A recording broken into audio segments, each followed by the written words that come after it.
All right, and we're back for another episode of the Department Podcast with Justin Valentovic, Stephen Bologna, Joe Paolantonio, and our guest, Josh Tritini. Like everyone else we've had so far on this podcast, he's also a good friend from college.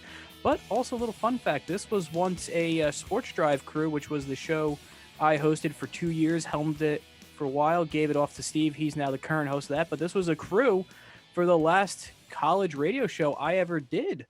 So, wow. Kind of like the... Mems. Yeah, right here, the heart. The epilogue to that, a little bit, or whatever it is. It's an epilogue. It's the end of the story. But with that, we're here to talk about MLB Hot Stove. And compared to last episode, nothing's really changed. No one's been signed. Cohen's official. That's about it. Not yet. DJ LeMahieu still a free agent. That's about it.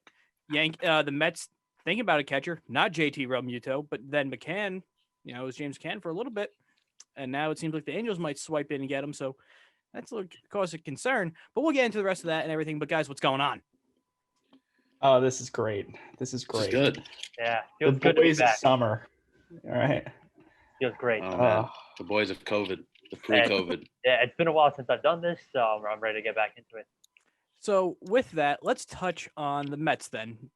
It's Josh's favorite team, and right now it's Joe's favorite team based on the hat, right? It is. I love that. So everyone thought with Stevie Cohen coming in with his glorious money that it would just be shoveling piles of cash to random players to get them into New York and make this team a winner. It's kind of like, remember in Fairly Odd Parents where they were like just throwing money into the furnace? Like that's what everyone thought it was going to be. And initially, that's what it seemed like it was going to be. Now, instead of spending money, Steve Cohen's more focused on just being a personality on Twitter. And it came out a few days ago that they were linked to James McCann, possibly a 4-year deal, which, all in all, compared to JT Realmuto, similar, players, offensive production and defensively, McCann's a year older, but it would come at significantly more cheaper than JT Realmuto. And now that seems to be falling through a little bit. Joe, you look a little puzzled. What? Well, for you to slander Stevie Cohen as a guy who's just a Twitter personality when he's owned the team for 2 minutes? Like, I'm not slandering him, give but I'm just the guy a second.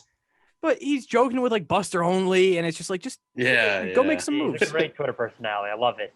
How many owners do you know they're out there reaching out to fans, talking to fans, connecting with it? I mean, the Wilpons haven't done any of that in the 20-plus years that they owned the team. Cohen is doing the most in, a month that he's owned it? I mean, looking at the baseball owners, probably half of them don't even know what Twitter is, if we're being honest, because they're all old white dudes. But, I mean, people think that Steve's a young guy. He's like, I think, in the 60s? Yeah, 64, lifelong Met fan, though. But Let's talk about the one free agent that was close enough, because right now they signed 2 Trevors, May and Hiltonberger or whatever his name is. Not the Trevor everyone wants, but going back to James McCann. Okay. Initially, I really liked this move. It made sense. It's a good catcher, right. Significantly cheaper than Realmuto. But now it hasn't been official yet, and the Angels started to creep in a little bit. So I have a theory on this. I think that maybe Stevie's a little smarter than people are going to make him out to be.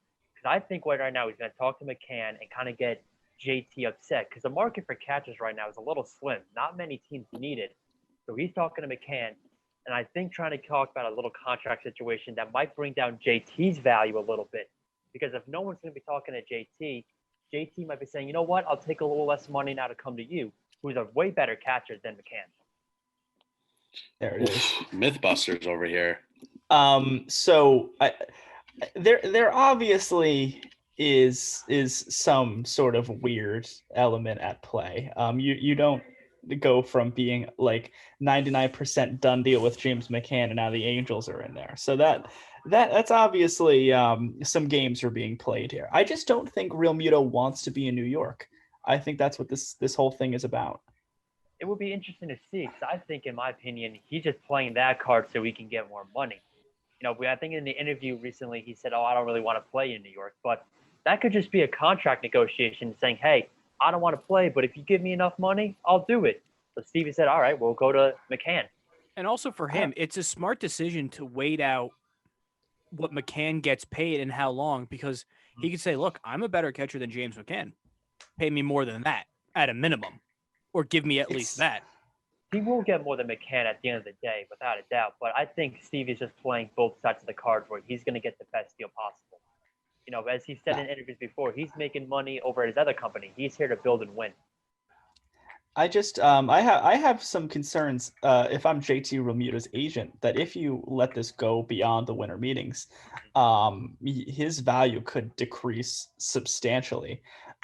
This is a similar situation to where Harper and Machado ended up not signing until February, and I mean the deals ended up being some people had him in like the 350 range, and they ended up in the 300 range. And I don't think Realmuto is going to benefit the longer he waits, and teams are like, we have much cheaper options at catcher, especially when every team except for the Mets is doing this whole empty pockets routine. But it cannot be understated how, if I'm the Mets, whatever you can do to get JT Realmuto, because there is a huge difference between him and McCann. It's night and day. James McCann is one of the worst framing catchers in the sport, and Realmuto is one of the best. And you have a pitching staff like the Mets, you gotta get those strikes in there, man. You gotta get those strikes. You're not wrong to cut you off. I was just going to say a lot of pitchers on the Mets voiced their concern about Wilson Ramos, saying, I don't want that man back there because he's terrible. Yeah. Steve, what do you think? Yeah, listen, the one thing I like about this whole offseason so far is the Mets are actually targeting positions of need. They need a relief pitching. They get Trevor May, who day by day is a pitcher, by night he's a Twitch streamer. And a DJ. But again, solid reliever from Minnesota. And with McCann, the Angels situation's funny because the Angels hold the edge that he's from California. He grew up there, played high school ball over there. So they could kind of play that card. But really in the MLB, really, where does that really benefit? We all heard I can't think of Bryce Harper to LA because he's from Vegas, stuff like that. It doesn't really work out. And it's funny Joe, how another time, other than Rendon, have the Angels really been a threat to sign anybody? They were supposed to get Kluber. He ended up in Texas. They were supposed to get Cole. He ended up in New York. It's like the Angels just appear as the sneaky team every other time, it seems like, for a free agent. Yeah. They sign free agents. But they signed the wrong ones. They go hard on Albert Pujols and Justin Upton and CJ Wilson, and they splurge. And now they're afraid to give anybody a contract, quite frankly, because they gave guys who were so clearly at the end of their primes big money contracts. And I would be a little afraid to give a catcher about to enter his 30s anything more than a 5-year deal. I'm not going to lie about that. But I know a team that does something similar to that you just spoke of. Oh, sorry. I thought we were all on the same page here. No, who? The New York Mets. Oh, well. The old regime of the Mets. They go out for the 37-year-old guy who's out of his prime. The 2-for-1 special. I'm surprised they're not targeting Yachty. Yeah, that's another good catch in the market. The Mets, though, they're three. The past three catchers. You had d'Arnaud, he didn't work out. They tried Devin Mesoraco out, who had one decent season. He didn't work out. Wilson Ramos. Oh, Plawecki. I mean, the names go on and on. Ramos solid at times, but I think either Realmuto or McCann, these two guys more than likely are not. You're not going to miss. Realmuto obviously scary because the contract numbers. Reportedly wants $200 million for a catcher. Yeah, exactly. And Grandal, who you could argue is better, someone in here would say, is only making $64 million in his contract. So. It's all about the money here. Exactly. So moving things along to another free agent that's linked to the Mets, it's George Springer. And what it sounds like, it's all but a done deal also, is that he could end up in New York. And that's what they've needed really since Beltran is a legitimate center fielder. They had Juan Lagares out there for a while. They tried Conforto. They tried Nimmo in center, but they've never had a true center fielder. And, George Springer would be perfect for him. Oh, absolutely. Ever since Stevie's official deal was done in place that he was the owner, I said the first person the Mets need to go get is George Springer. An outfielder, certified center fielder. Mets haven't had, like you said, in a long time, probably since the ages of Carlos Beltran. So now this guy's going to come here, and I think it'll be a great fit. He's my first free agent signing that I wanted out of all the top guys that you can name. George Springer going to the Mets would be, I think it would be probably the first instance, maybe besides Marwin Gonzalez, where we actually see how much the cheating or the scandal had to really do with his success. Right. That's the only cause for concern when you're looking at signing George Springer. We don't really know how much the sign stealing scandal actually affected him. But what we do know is that he has produced since he's gotten the league nonstop. If it wasn't for injuries, he would be in Mookie Betts territory, I think, of where we talk about players. And another slight concern with Springer is that playing in the big market, he is not the best with the media. I don't know if he will be able to handle a lot of the heat, the questions that come at him, and that's not really his fault. But I mean, it's a tough thing to deal with. I mean, if you're the Mets, you say screw that, and you know, fuck it, put him in center. Right? Yeah, it sounds like he's as good as gone from the Astros. You really haven't heard anything about Houston trying to re-sign him. Andy Martino's the one that said that he's the front runner. The Mets are the front runners for him. I think if you're able to somehow get him in the clubhouse, this is a top 3 outfield in all of baseball. Right. And you know, we all know what Springer can do, and I'm waiting for this Michael Conforto MVP type season. I think he has the potential. I still think he does to be he has the top injuries 3 right fielder in the kind game. of toyed with him with that. I know we had that neck injury. Well, that's the thing. Really, since his All-Star season, his biggest issue has been staying on the field. Right. And he has flashes of the power, and he's, you know, a good defensive right fielder for the most part. Yeah. You know, it's just being able to stay healthy and play. And like if they had an All-Star game this year, he would have been. I think he could have been starting in the outfield. No, and that's a very good outfield from Nimmo in left, Springer in center, and Conforto in right. That's a very good outfield. Solid outfield. The on-base percentage of that outfield would be the almighty OBP. That would be the most on-base percentage league in outfield of all time. What about OPS plus? Nimmo run to first as he draws a walk. I think if the Mets miss out on Springer, another option would be Jackie Bradley Jr., a true defensive patrolling center fielder if they really needed one. But again, if they can somehow corral Springer and McCann, this is a dangerous ball club. Yeah, and that's how I feel like it would cushion the blow if they don't get Real Muto. If they still get Springer, but then end up with McCann, those are still 2 very good free agents and fill 2 of the biggest positions they haven't had since like Piazza and Beltran, which is ongoing 13 years at this point. I mean, you want to go a little later, I guess, or you want to say before. Paulo Duca is another catcher that the Mets fans still remember to this day that are chasing after. Yeah. But of course, Piazza's the all-time. So let's shift gears to another borough in New York and go to the Bronx.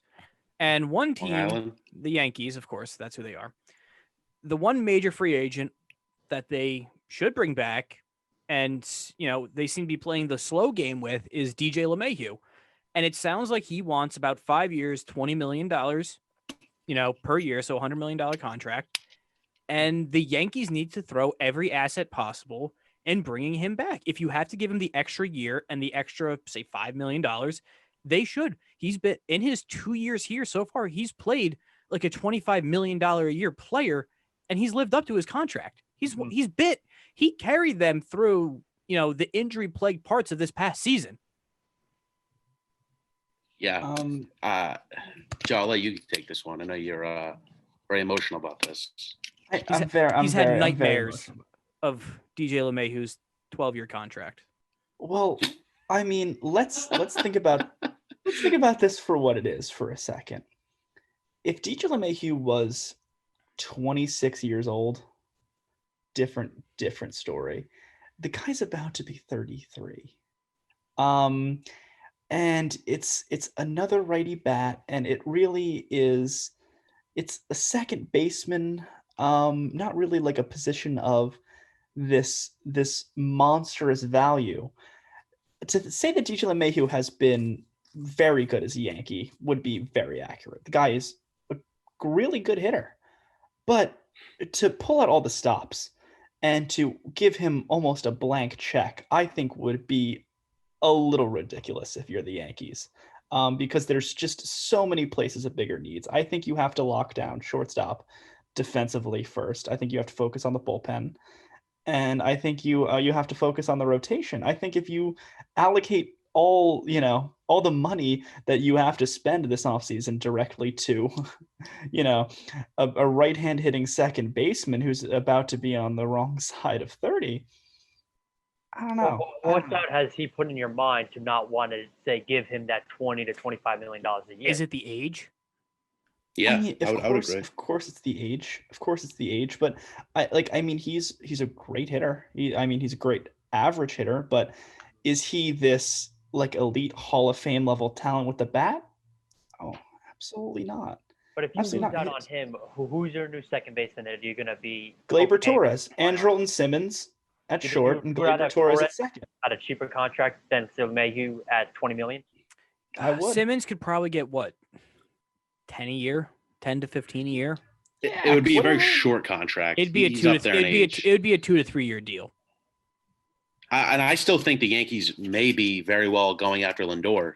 I think that's a move that could potentially still be on the table. And because Cleveland is just so ready to get rid of him at this point. Well, the problem with that about the Yankees is that, according to Jeff Passan, the only New York team left on the table is the Mets, and I think it's Toronto. I think it's the next team.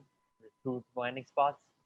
I feel like he would land in Toronto before anyone else just because they're not paying anybody and they don't have any bad contracts on the books from former players that they've dumped just to get rid of them.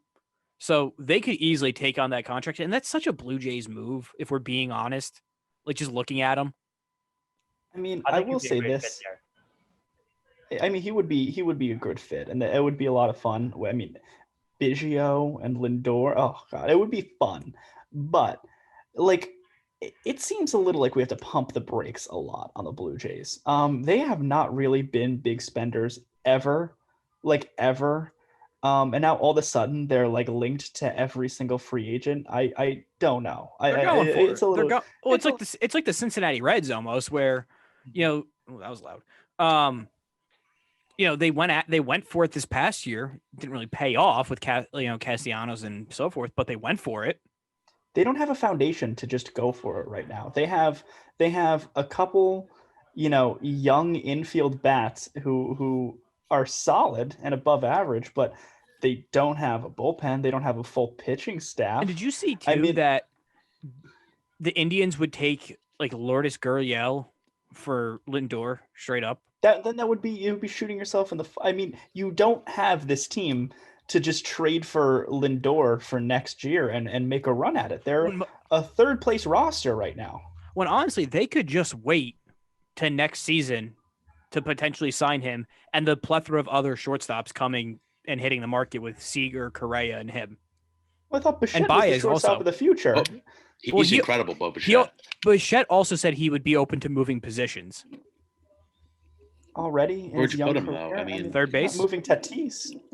What about Vlad? Vlad's moving to first, and then you got Biggio. I think Vlad's days at third are behind him. And Vlad, I feel, has just not lived up to the hype. No. Bichette is everything that everyone thought Vlad was going to be. And Biggio is just a name. Like, he's just a name. He's Craig's son at this point. And I think you're forgetting a big issue here about the Blue Jays trading for Lindor, and that's Lindor is not the son of a former Major League Baseball player. And I think that would throw things off pretty heavily for their infield. And this is a team that needs a lot more than to go after a shortstop position. Exactly. I mean, it's one of the few positions they already have. Yeah. I don't think they had the year to wait, though, for him to become a free agent. Some team is going to trade for him, for Lindor. The Blue Jays, that's definitely going to happen. Win next year. The Blue Jays aren't winning the World Series next year. Yeah, they're not the Nationals who just went on a, amazing run. But let's get back to the Yankees. There's two free agent pitchers that are, that were on the team last year, and they're currently on the market. No one signed them yet, and that's Tanaka and Paxton. Should they bring either of them back? And if so, which one? I'm on Team Tanaka over here. I was going to say that Tanaka team has to be Me too. Answer. He's not going to cost as much money. He's less injury prone. He's more of a Yankee. He's been there for so long. It kind of feels like when CC Sabathia's first contract ran up, and it's like, of course, he's going to come back, just work out a nice deal. Because if you're giving, the Gardners and the Sabathias of the world constant 1-year deals when they really can't perform, then, to let Tanaka walk after all good he's done, it would hurt the same way them letting Damon and Matsui go hurt. Like, you just can't do it. And really, other than this postseason where he didn't completely, fall apart, but it wasn't what you expected. He's been probably their best postseason pitcher in this era of like the baby bombers, essentially. Exactly. And Paxton pitched well. Paxton pitched really well at times for the Yankees, but he really is not going to be worth that amount of money when he's made of glass, and you don't know if he can handle the first inning. The only problem is if you can't sign either, how much trouble are the Yankees in now with starting pitching? It's awful. I know. It's awful. Two certified starters after that, and that's it. Severino's coming back. Well, you don't know what he's till August. Yeah, that's the thing, and he's coming off Tommy John, so you don't really know, how he'll be initially. So, no, seriously. No, I'm looking at Joe. He's practicing the curveball. Is he? Oh, I don't have Zoom up on my window. But if you look at if you let them both walk, I'll watch the replay. If you let them both walk, your rotation would be Cole, Herman, and then Montgomery. After Cole, it looks like the Orioles rotation after the Cole. It really does. It looks because it's a quadruple A, triple A rotation. We have an all-star and then maybe rotation after Cole. After who's the all-star after Cole? No, I'm talking about Beans, I'm talking about the Orioles. That's Mountcastle's jersey, not Means. Hanging up in the rafters of the Valentovics. Even though I like Dean Kramer better than John Means, but that's here and there. After he dogged us. What about Asher Wojciechowski? I thought we DFA'd him. I don't know. Orioles lost Zach Pop in the Rule 5 draft, so I'm very sad about that one. He'll never pitch for the Diamondbacks. But Paxton, to your point, Justin. Yes. Really, he was very injury prone in Seattle too. And what put him on the map really was that no-hitter against Toronto in Canada. And then the Yankees traded Justice Sheffield for him, a prospect who they didn't really like. And then it's like Paxton, okay, injury here, IL stint here. He's just not worth it for the contract he's probably going to want. Yeah. It's going to see how the Yankees handle the situation, because you have to walk away with one, or it's a complete offseason failure for that. Yeah, they have to bring at least one of them back, and I think the priority should be Tanaka because, even though he developed in Japan and then came over to the Yankees, he's essentially a homegrown Yankee, if we're being honest.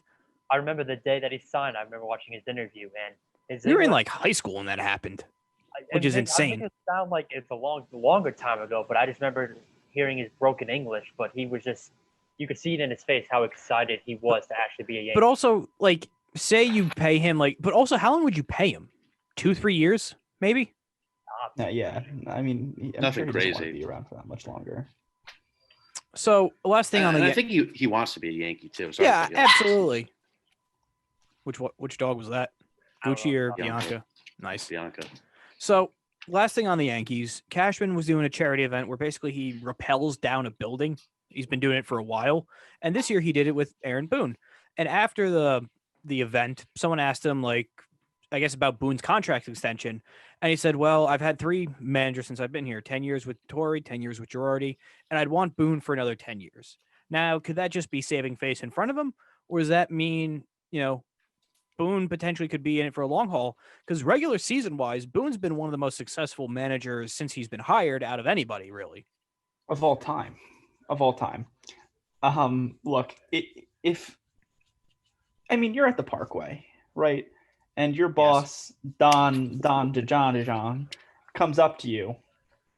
And then you guys are talking, and then someone's like, hey, how's that Valentovic kid? He's not going to, in front of you, be like, I think I might cut bait soon. Guy's lousy. No, of course. Of course, right in front of you, he's not going to, yeah, whatever. If that does happen, though, we're not winning a ring. At the same time, though, Boone hasn't made really any notable, horrible decisions while managing to really call for his job. Well, that's the thing. The only, black eye on his resume was the whole Devi Garcia, J.A. Happ fiasco in the postseason this year. But that wasn't Boone acting alone. That was a organizational decision. Analytics. The nerd stats came into play. No, that was not an analytical decision. I could say that confidently. I have no idea where they pulled that out from. There's no analytic that said to do that ever. No, but other than that, and if they're not putting the blame on him, which it sounds like they're not, he should stick around he should get a second contract. Oh, absolutely. But how long would you sign him for, realistically? What's your leash for a guy who can't 3-4 years maybe win? Who can't get the job done? 3 years. Guy can't get the job done.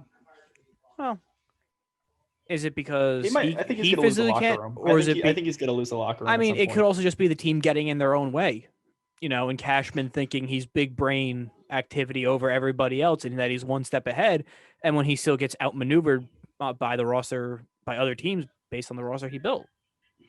I don't know. I just see Kevin Cash brilliantly weave his way into the World Series. But that's what I'm saying. It just sucks. It sucks. But that's what I'm saying. Cashman's trying to do what the Rays do, but they get outmaneuvered by the teams who just do it better, and Cashman gets in his own way. I think the players know that Boone is a puppet, and I think that he's going to lose the locker room if he hasn't already. And here's the thing. I'm not saying get rid of Cashman, but at some point, get rid of Cashman. Yeah, everything runs its course eventually. Everything comes to an end at some point. He's been there since the 90s.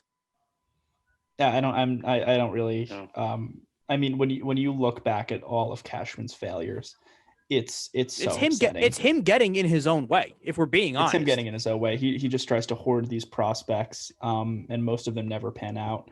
And then it really always comes down to the pitching. I mean, we're lucky he finally got Garrett Cole, but before that, it's just so many failures to get pitching. Verlander, Halladay, Cliff Lee. You can just go on and on and on and on about pitchers that the Yankees could have gotten, but Cashman didn't want to give up a guy like Eduardo Nunez or Jesus Montero, and it's sad. It's really sad.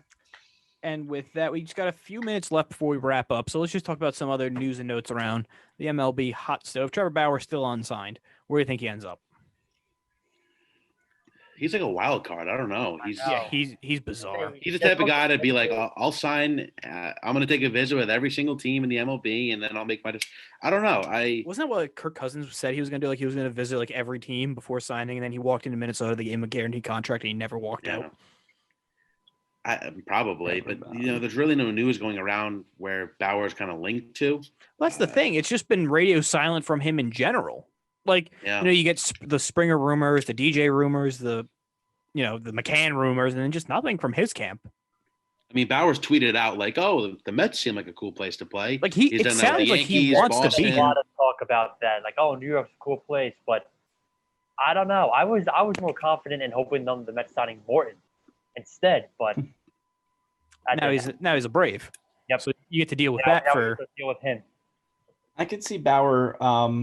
I mean, when you think about Mike Clevenger going on the shelf for the entire 2021 season, his friend Mike Clevenger, the Padres do need a difference maker at the top of the rotation. If he's going to sign a 1-year deal, I think it could be in San Diego.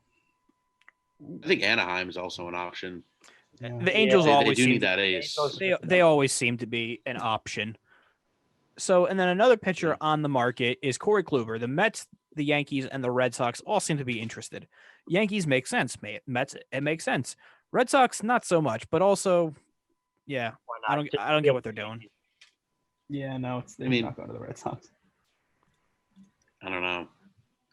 I saw a source from a Mexican baseball writer. He said that the Yankees were very close to signing Kluber. Obviously, that was days ago, so nothing's. Bologna said that the Yankees signed Kluber. Bologna said the ink was dry.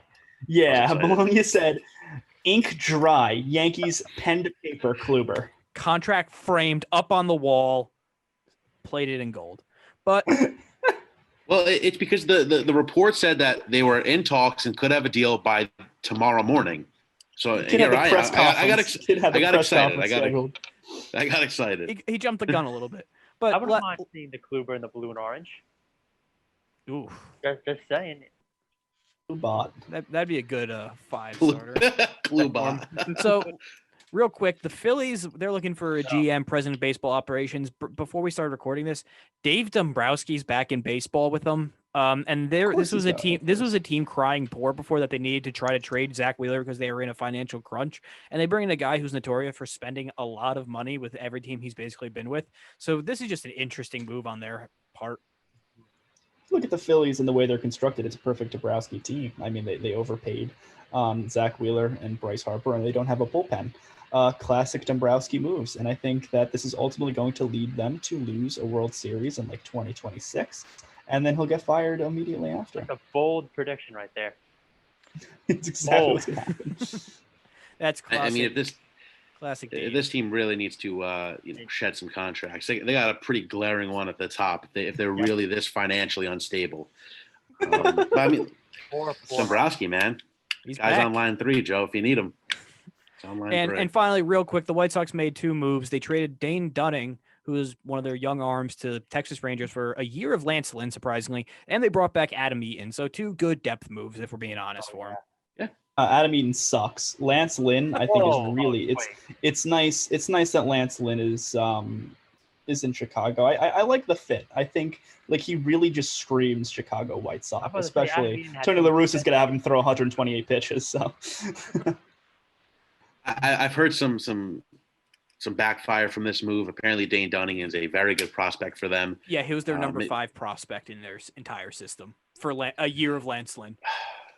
Lance Lynn's really good. No, I know. It's amazing how they need Kopech to work out. Yeah, it's amazing how like Sonny Gray, once he left New York, he got better. Yeah. Yep. Right. That works. It's like baseball Siberia almost. Oof. What? The New York Yankees. No. Yeah. Like New York becomes an all-star catcher. Turned into Johnny Bench in Atlanta.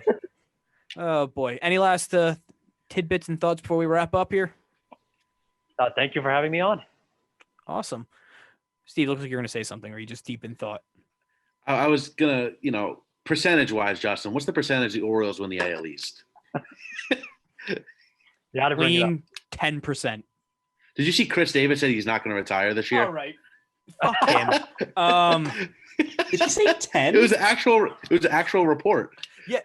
Oh no, Joe's stuck on the 10% of the Orioles winning the AL East, not the Chris Davis. I didn't hear that. Basically, Chris Davis said he's not leaving. They know what they signed up for when they paid me. No, you look Suck wonderful. it. You okay, Joe? Percent's fair.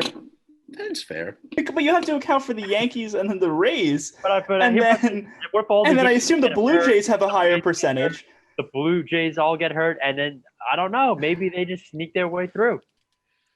You never know. I would go as high as 10. I'll say like 6%, but 5. You'll be okay with 5, Joe? Is 5 okay? It's better. 10%. You mean you play the season 10 times. One of them, the Orioles win the World Series. No, the division. We're not getting ahead of ourselves. Division. Yeah. Division. Well, it would take it would be 1 out of 1,000 that we actually win the World Series. But with that wraps up this episode of the Department Podcast. We'll be back whenever to do picks for Week 14 of the NFL season, and then we're back on the old ship.